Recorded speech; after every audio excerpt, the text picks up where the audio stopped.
For my thoughts on all the latest happenings in the NFL in a completely relaxed, unscripted format, be sure to check out my channel, JG9 News. And now, on with our feature presentation. I want to give you a hypothetical scenario.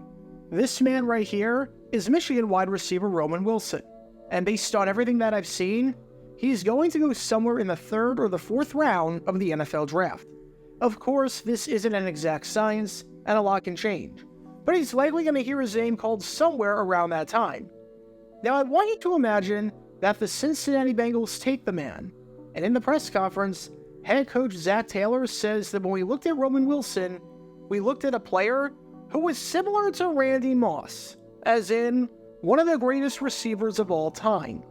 That's a lofty comparison and almost insane. And if that wasn't bad enough, Wilson then says in the press conference that he is the next Randy Moss. So you've got he and the team buying into the hype that he's as good, if not better than Randy Moss. If someone were to do that, you'd look at them like they had 5 heads. And we've seen plenty of players do this, where they and a team compare themselves to Hall of Famers, or where front offices compare guys to Hall of Famers. We saw this with Arkansas running back Cedric Hobbs, who said that he was a combination of the best traits of guys like Earl Campbell and Fred Taylor, and that didn't work out, which you can learn more about by clicking the card in the upper right corner. We saw this with the Detroit Lions and wide receivers Mark Nichols and Tracy Porter at the 1981 NFL Draft, where they were compared by their front office to Lynn Swann and John Stallworth, as in 2 Hall of Famers. You can learn more about that by clicking the card in the upper right corner. And amazingly enough, that was not even the only instance of that happening at the 1981 NFL Draft, where someone compared themselves to John Stallworth, as in maybe the best receiver in football at the time and a future Hall of Famer.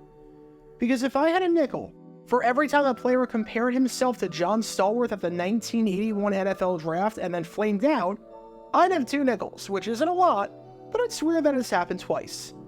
Because this man right here is Houston Oilers wide receiver Mike Holston, and after getting drafted by the Oilers in the 3rd round of that 1981 NFL Draft, he had some, shall we say, interesting and bizarre comments that absolutely did not hold up, where he and the team might have compared themselves to one of the greatest to ever play this sport, only for it to look like one of the stupidest post-draft comments ever. Because this is the story behind Mike Holston, the 1981 Houston Oilers, and the man who foolishly and prematurely compared himself at the draft to a future Hall of Fame wide receiver. Before I talk about the comments in question, and why they seem to make no sense whatsoever, and were a classic case of a player and a front office jumping the gun, we need some context to understand just who this man right here, as in the man that the Oilers drafted, was, and why Houston wanted him to join their team in the first place. This man is Houston Oilers wide receiver Mike Holston, and unfortunately, there's no footage of him coming out of college, which isn't too surprising, seeing as he went to Morgan State. However, all you have to know is that Holston was a very good player when he was playing for the Bears, and was so good that in 2014, he got inducted into Morgan State's Hall of Fame. Holston played on Morgan State during the 1979 season when the Bears went undefeated and won their conference, the MEAC, and in 1980, he set a school record during a game against Delaware for most catches in a game, having 12. During that 1980 season, Mike Holston caught 62 passes, which not only was a school record at the time, but is a school record to this day. The previous record was held by Mark Durden in 1976, who had 44. So for Holston to have about 50% more catches than the previous record holder shows just how good he was. On top of that, his 802 receiving yards during that 1980 season was the 2nd most in school history at the time, and to this day, remains inside the top 5 all-time in school history for a single season. You could make a legitimate argument that there was not a single wide receiver in Morgan State history who had a higher peak than Holston, as he was nearly unstoppable during that 1980 season. It was clear heading into the 1981 NFL Draft that the former track star was going to hear his name called at some point. And the Houston Oilers were one of those teams highly interested in his services, because the Oilers were looking to potentially upgrade at the wide receiver position. They didn't have a first or a second round pick, as they traded those away to the Oakland Raiders in exchange for future Hall of Fame tight end Dave Casper. So their first pick of the 1981 NFL Draft was going to be in the third round with pick number 79, near the bottom of the round. Houston's passing game was rather anemic during that 1980 season, ranking in the bottom half of the league in every major category, and with the wide receivers not doing a whole lot for Ken Stabler, as Stabler finished the season throwing 13 touchdowns and 28 interceptions. They were good that season because Earl Campbell was an absolute beast, but the passing game was not good.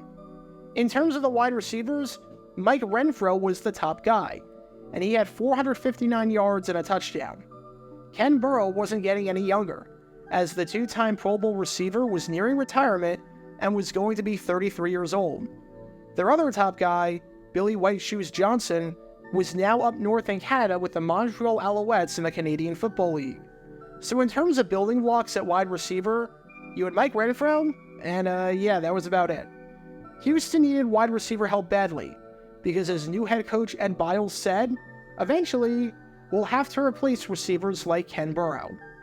So they took the man that they felt was the best receiver on the board, as in, the man you've been watching this whole time, none other than Morgan State wide receiver Mike Holston.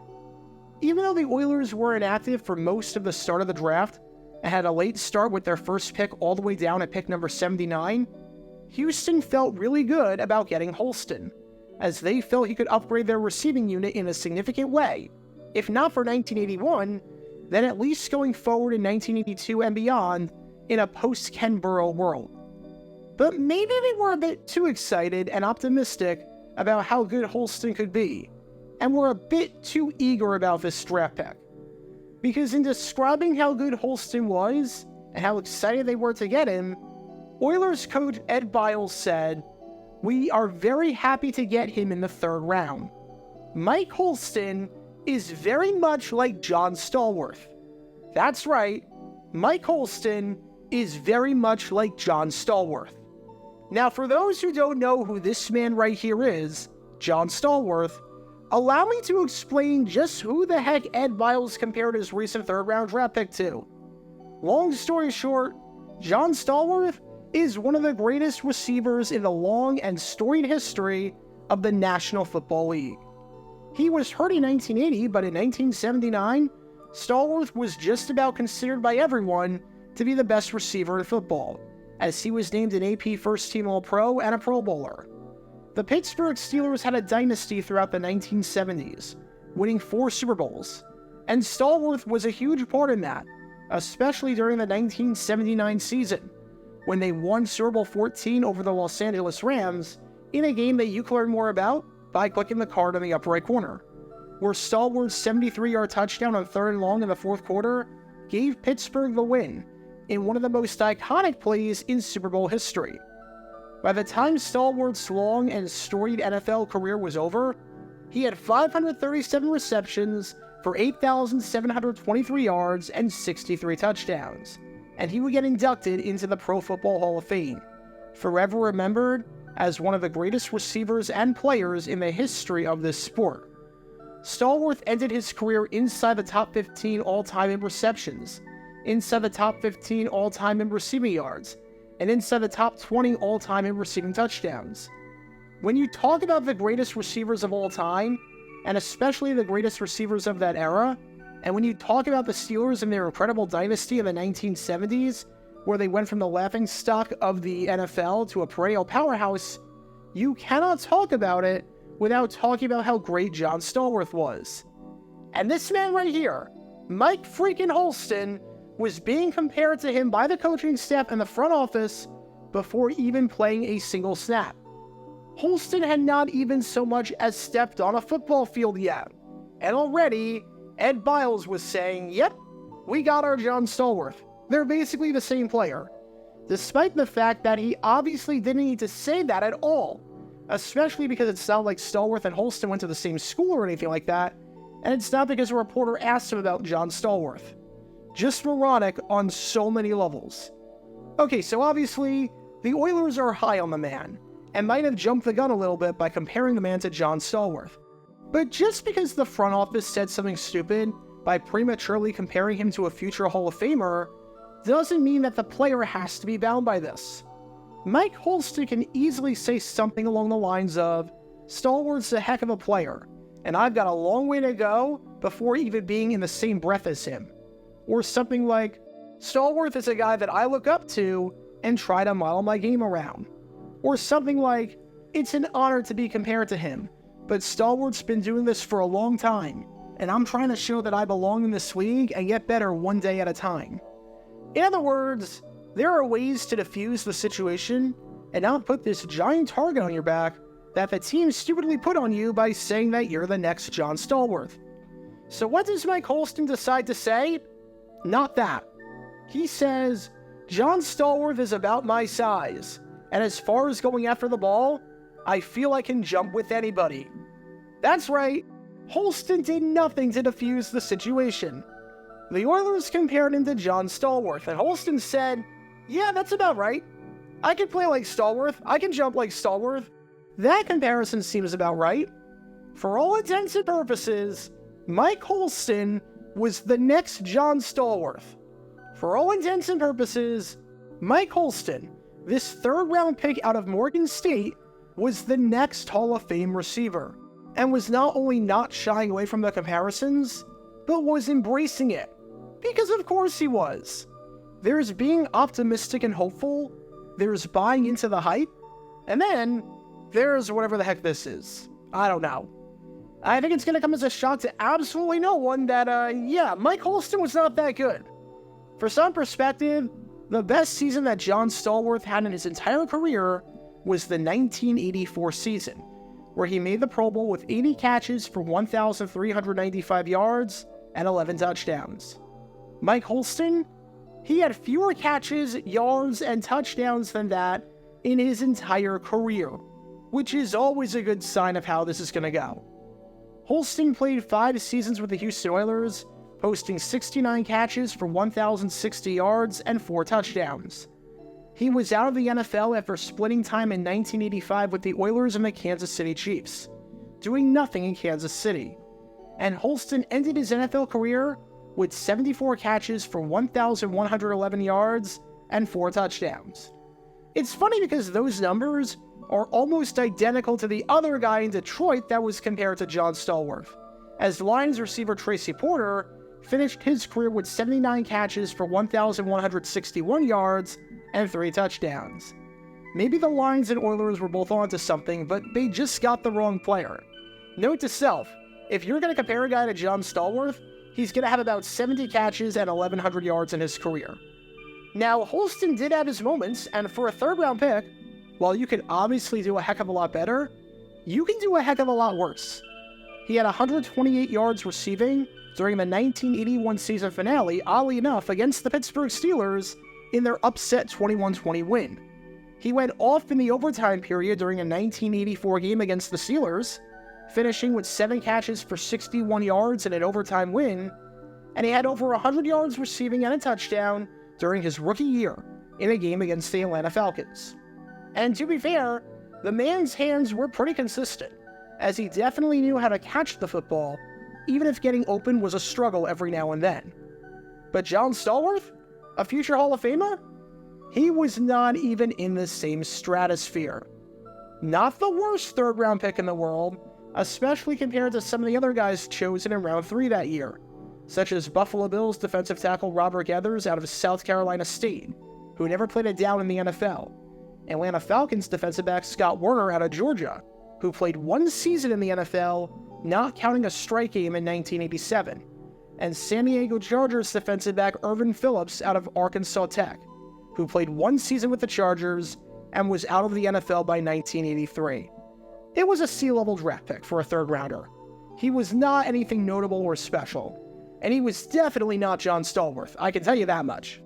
And the grand irony of the situation involving this team behind me right here and the guy they drafted, Mike Holston, is that he was out of the NFL after the 1985 season. And by that point, John Stallworth was still in the league. He was still chugging along as he would play all the way until 1987, despite entering the league about a decade earlier than Holston did. By the time Stallworth's career was done, he had about 6,000 more receiving yards than Mike Holston had. He had about 500 more catches than he had. He had about 60 receiving touchdowns more than he had, 4 more Super Bowls, and a golden jacket. Holston, not so much. So, good job. You really nailed that comparison, Mike Holston and the Oilers. You really did a good job there. So for any players watching this video for whatever reason, here's a word of advice. When you get drafted, do not, I repeat, do not compare yourself to a Hall of Famer. When you have not played it down yet, and you are a mid-round pick, and you're comparing yourself to a guy who is in the Hall of Fame for no reason, you're setting the bar extremely high in the stupidest way possible, and there's no way that this can end well. There's confidence, and then there's cockiness, and this absolutely borders on cockiness. And for any coaches and general managers, yes, you can get excited about drafting a player. We want you to be excited that you got the guy. It wouldn't make a lot of sense to draft a player if you didn't like him and you weren't excited about what he could do. If you didn't like his potential, then there's no reason to draft him. But in talking about your excitement, it's probably not the best idea to compare the player to a Hall of Famer and one of the greatest to ever do it, before the man even plays a snap. Especially if said player was chosen at the end of the 3rd round. Because when it came to the man that you've been watching this whole time, Morgan State and Houston Oilers wide receiver Mike Holston, I think it's safe to say that for all parties involved, they all should have said, wait a second, Holston, hold that thought. Get your official Jaguar Gator 9 merchandise by going to jj9shop.com, and be sure to like and subscribe, as it really helps the channel out a lot. Join me every Wednesday night where we'll play NFL Trivia for cash prizes at 9 p.m. Eastern over on Twitch. To learn more about the history of college football, subscribe to Jaguar Gator 8. To learn more about the history of Major League Baseball, subscribe to Jaguar Gator 7. Also, special thanks to all of our Patreon supporters for helping out the channel. Your support is greatly appreciated. See how you can become a patron and request future video topics in the description below.